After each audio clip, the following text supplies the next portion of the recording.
Om Swastiastu, jumpa lagi dalam studi penelitian lapangan. Saya Cokoda Udiana Nindya Pemayon, staf dosen di Institut Seni Indonesia Denpasar, membidangi tentang seni patung. Dalam topik ini saya akan mengangkat sebuah tutur berkaitan dengan tutur situs pahatan pohon kelapa di Candi Sukuh. Ada apa dengan pohon kelapa ini yang dipahatkan di Candi Sukuh?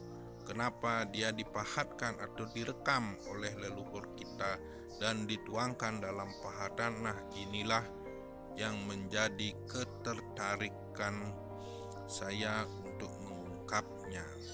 Pertama, pohon kelapa jika dituangkan dalam relief Candi Sukuh ini yang menjadi candi tua, itu artinya bahwa daya cipta para leluhur kita ketika memahat sebuah karya seni atau sebuah rekaman tentang pohon kelapa sangatlah penting dalam kehidupan. Nah, dengan dituangkannya pohon kelapa dalam rekaman pahatan relief di hadapan saya ini mengingatkan bahwa pada zaman itu, pada zamannya Candi Sukuh itu berdiri megah, pohon kelapa tentunya menjadi pohon yang sangat unik dan pohon yang memiliki nilai yang berarti bagi kehidupan pada masa tersebut. Dan juga pohon kelapa menjadi misteri yang menjadi daya cipta oleh leluhur kita. Kenapa pohon kelapa terekam dalam pahatan situs relief di Candi Sukuh? Kita mulai membuka tentang tutur pohon kelapa yang dalam bahasa Bali itu adalah tutur Ipunyanyuh. Ternyata pohon kelapa atau Ipunyanyuh ini jika dikaitkan dengan kebudayaan Bali, masyarakat sangat menghormati pohon kelapa dan sangat berguna bagi kehidupan, baik kehidupan spiritual dan kehidupan senyatanya.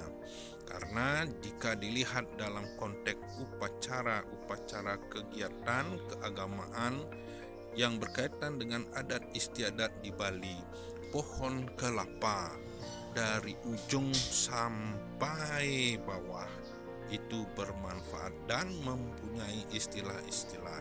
Terekam dalam relief ini adalah pohonnya adalah beruas, ya, sangat tinggi, kemudian buahnya sangat banyak dan ada daun pohon.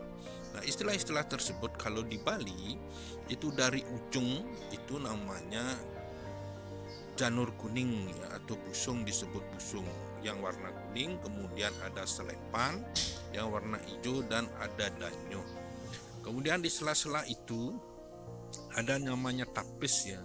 Tapis ini sangat banyak gunanya untuk menyaring dan untuk segala macam membantu kehidupan. Kemudian ada namanya buah nyuh, ya. Nah, buah nyuh inilah yang menjadi sebuah hal yang unik, ya. Dari dia baru tumbuh namanya kloping, ya. Dari kloping ini keluar trok-tokan namanya bunga kelapa itu. Kemudian keluar namanya duwegan. Dari duwegan itu muncul bungsil. Dari bungsil ini muncul klungah. Dari klungah muncul dari bungka. Setelah itu klungah, kemudian muncul kelapa muda yang namanya kuut, dan akhirnya buah kelapa inilah yang diolah sehingga bisa menghasilkan minyak, ya. Tempurungnya bisa digunakan, serabutnya bisa digunakan. Semua yang berkaitan dengan pohon kelapa atau tutur Ipunyanyuh itu memiliki fungsi-fungsi yang beragam digunakan oleh masyarakat Bali sampai sekarang yang bisa kita saksikan. Nah, lalu kembali kepada relief candi ini. Ya, terbesit ada rekaman bahwa pohon kelapa ini dipegang oleh Tualen ya atau Semar, tentunya mengisyaratkan bahwa leluhur kita telah mengingatkan dan memahatkannya pada zaman itu, bahwa pohon kelapa sudah tumbuh dan sudah digunakan oleh masyarakat dengan baik dan sangat membantu kehidupan masyarakat pada masa itu. Inilah maksud leluhur kita dengan daya ciptanya merekam dan memahat situs pahatan pohon kelapa di Candi Sukuh. Menariknya bahwasannya pahatan tersebut terekam dengan baik dan sangat jelas sekali dari sisi ikonografinya, bahwa pohon kelapa tertuang dan terekam hanya digambarkan dalam relief tersebut. Sedangkan pohon-pohon yang lain belum dapat saya lihat.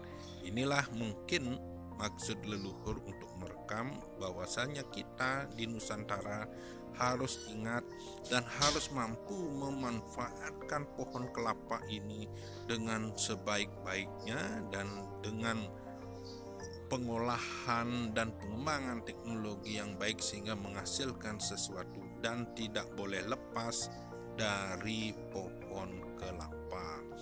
Tujuan konten ini adalah untuk pendidikan dan kebudayaan. Berkaitan dengan pendidikan tentunya adalah daya cipta seni ketika membuat sebuah karya seni atau memahatkan sebuah karya sesuai dengan daya cipta para penciptanya. Dari sisi kebudayaan, apa yang tertuang dalam relief tersebut, termasuk yang kita fokuskan dalam konten ini adalah pohon kelapa. Nah, itulah bagaimana si pohon kelapa ini dalam kehidupan masyarakat di Indonesia atau masyarakat di Nusantara pada zaman itu sangatlah berarti, sehingga pohon kelapa inilah yang dipilih oleh penciptanya untuk dituangkan dan direkam dalam bentuk relief pada zaman berdirinya Candi Sukuh di masa yang lalu. Dalam kekinian, kita harus menyadari bahwa yang terekam dalam gambaran di relief Candi Sukuh ini merupakan situs dan sebuah pesan dari leluhur kita bahwa janganlah pohon kelapa itu diabaikan. Bila perlu dikembangkan, diriset, ditanam kembali, diolah untuk sebuah kesuburan.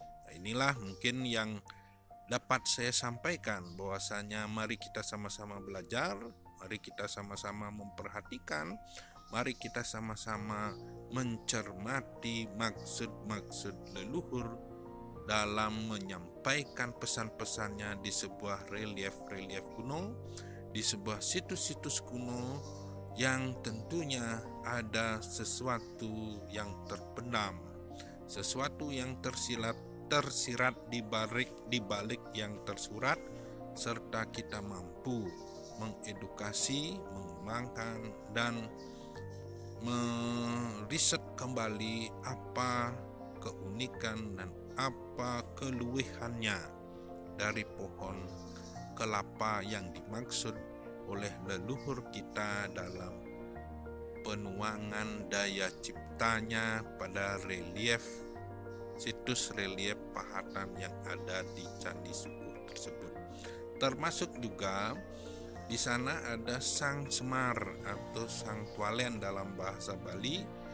Sangat jelas gambarannya ada di pohon kelapa. Nah, inilah tentunya menjadi sebuah edukasi pembelajaran di Merdeka Belajar, sehingga kita sebagai anak bangsa mampu menghormati Ibu Pertiwi, menjaga Ibu Pertiwi dan mengolah Ibu Pertiwi untuk kejayaan suatu bangsa hanya dengan sebuah gambaran atau sebuah pohon yang bernama pohon kelapa yang dalam bahasa Balinya adalah pohon nyuh. Demikian saya ucapkan terima kasih. Semoga konten ini menjadi sebuah renungan untuk pembelajaran ke depan.